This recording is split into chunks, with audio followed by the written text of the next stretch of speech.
Hi, Phil Aston here from Now Spinning Magazine. This is all about Uriah Heep. This is all about literally a 12-month period on paper from 1973 to 1974. I'm going to take you through this box set called The Shadow and the Wind, which features some classic albums and one of the best live albums of all time.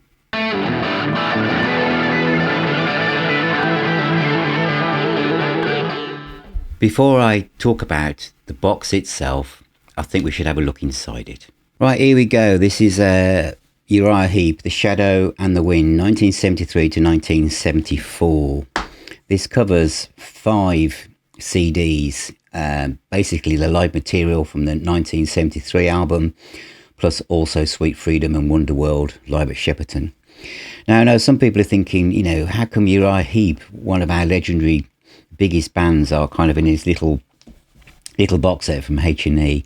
It all depends on who has the rights to the music and if they feel they've got any mileage left or they want to just let someone else have a go. And that's, we know that BMG released a big box set on Uriah Heep, and obviously now they're letting H&E do this. And some people have said, what's the point? I've got everything that's in it. The point is, and how I'll defend this and how I'll champion this, is that the Uriah Heep 1973 album, this is the last deluxe set, which came out on Sanctuary Records in 2003, decades ago, is now almost impossible to find. And as this is one of my favourite live albums of all time, the fact you can now pick it up at a great price and get other things with it as well makes this an absolutely damn fine box set. Inside, and again the CDs are not in the right order of the time when they were released, but it's just the way I've been playing them. We have Uriah Heep live at Shepperton 1974, which was a separate release, and again impossible to find now probably on CD, so here it is, sounding absolutely marvellous. And then Uriah Heep live 1974, this is disc 2 in the deluxe previous 2003 2 CD set. I'm going to come to that last. And then we have Sweet Freedom. I know this had a very elaborate fold-out gatefold sleeve, but here we have the album. It fits in, it's fine. And Wonderworld, underrated, from 1974. And then Uriah Heep Live, 1973. One of the finest double live albums ever recorded. Now, you're thinking, oh no, but Phil, the vinyl, it had the gatefold sleeve in the programme. Yep. Well, H&E haven't forgotten that. And there is an element of love and affection in the way this has been put together, because here we have an essay in the booklet, and this is a new interview with Mick Box. It's not rehashed from other things. Mick Box has given his time to talk about this album again, and it's a lovely little interview, and you can tell that where it was recorded at Birmingham Town Hall. So there's a nice story behind it. It's a classic lineup, not lots of nice pictures. And for those of you who are thinking, yeah, but Phil, this the live double, it's like it's up there in Made in Japan and all these others, what is this little thing? Don't worry, once you get the essay, here we go. Look, there's a centerfold from the main booklet.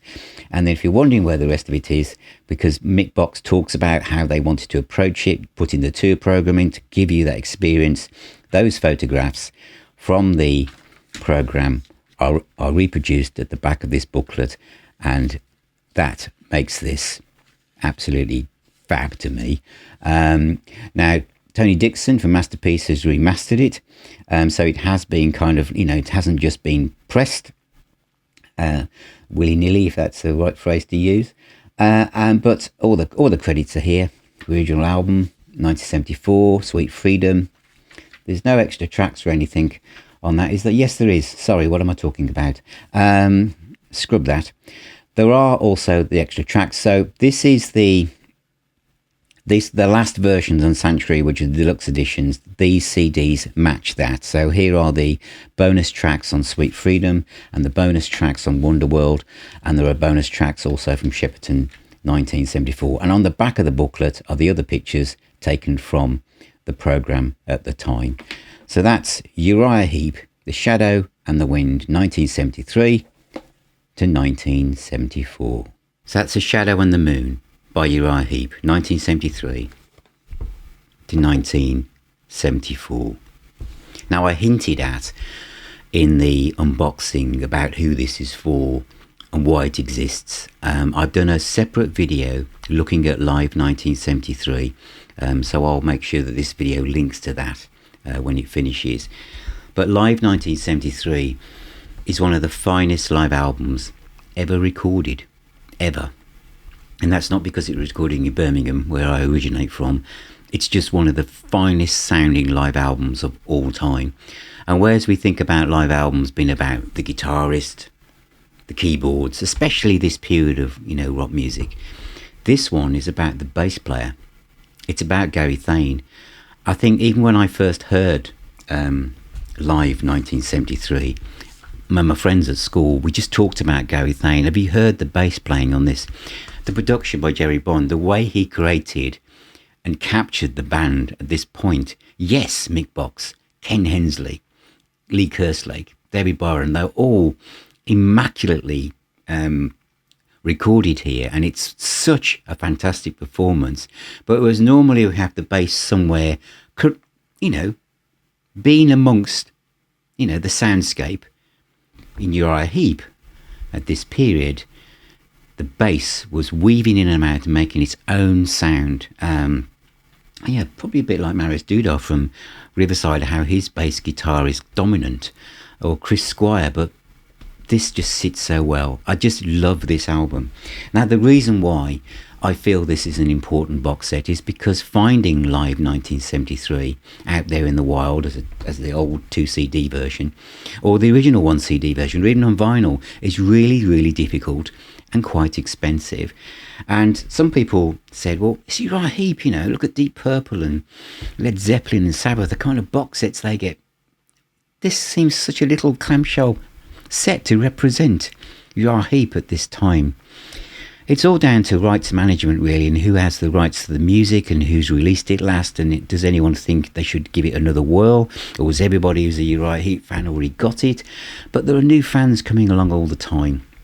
And for me personally, I see this as a great opportunity for those of you who haven't got this to pick it up, but also pick up the kind of other associated recordings, the 1974 second disc, and of course the Shepperton one from 1974, which is a separate release at the time and also very hard to find. And I also think, because I think it was Sanctuary Records and then BMG, these copies of Wonderworld and Sweet Freedom also have the bonus tracks on from what were classed as the last deluxe editions, because there are so many deluxe editions that become another deluxe edition.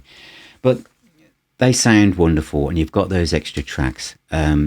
So I think this is a wonderful set. And as I said, everybody should hear Uriah Heep live from 1973. It's one of the most exciting live albums from that period, and it captures Uriah Heep at the top of their game. Now, I am a Uriah Heep fan that loves every single lineup. So, I am just as happy with the stuff they've made more recently, the 90s, the 80s. I love Uriah Heep. I just absolutely adore them. But if I am going to look at the Byron period, this sits at the top of that mountain as one of the finest things they ever did. Yes, even including, as some people go, the rock and roll medley, Phil. I don't know about that. That, when I was at school, was a highlight because of Gary Thain's bass playing and the vocals. Queen must have been listening somewhere to the way that Uriah Heep, put those backing vocals together, the arrangements and everything.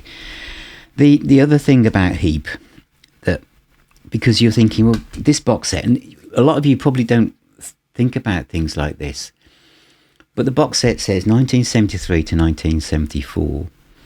If that was many other artists, there'd be a record in it, wouldn't there? There'd be one album. But the fact there's all this stuff, and there's 2 studio albums in this period. In some ways, Uriah Heep and Mick Box will vouch for this. they were worked so hard.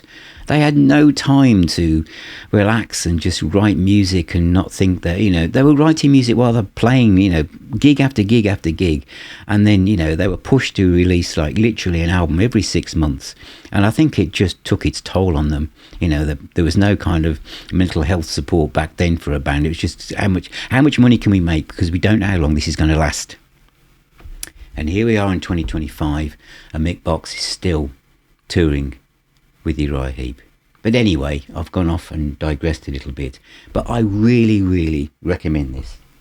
It's a great way to pick up these albums anyway. I mean, Sweet Freedom has got some magical moments. Wonderworld is underrated.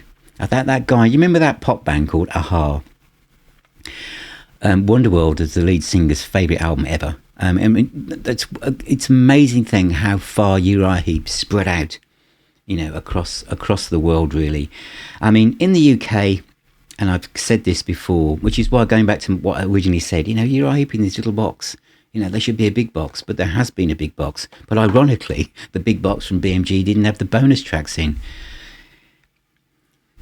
This is why there are so many ways of these box sets keep appearing and everything. Do I need that? Do I not? If you don't have these, then yes, I think it's an essential purchase. And if you don't have the live album of 1973, you do. If you already have it, and you already have these albums, then you probably don't. But you might be thinking, Shepperton, I didn't get around to getting that. The choice is yours, but it sounds absolutely fantastic. So, thank you for watching. Thank you for being here.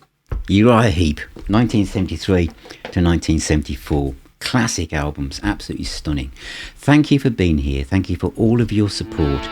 And if you want to become part of the Now Spinning magazine community, made up of like-minded music fanatics, nuts, just lovely people who just love talking about music, just like it used to be, when you used to meet your mates after work down the pub, then become a patron or YouTube member, and you'll get access to the private WhatsApp group, the private Facebook group. We meet up as well via Zoom at our own virtual pub called the Now Spinning Arms twice a month. Remember, music is the healer and the doctor. We also have t-shirts and all sorts of things. It's a great place to be. Thank you. Take care, all of you. Keep spinning those discs, and I'll talk to you all very, very soon.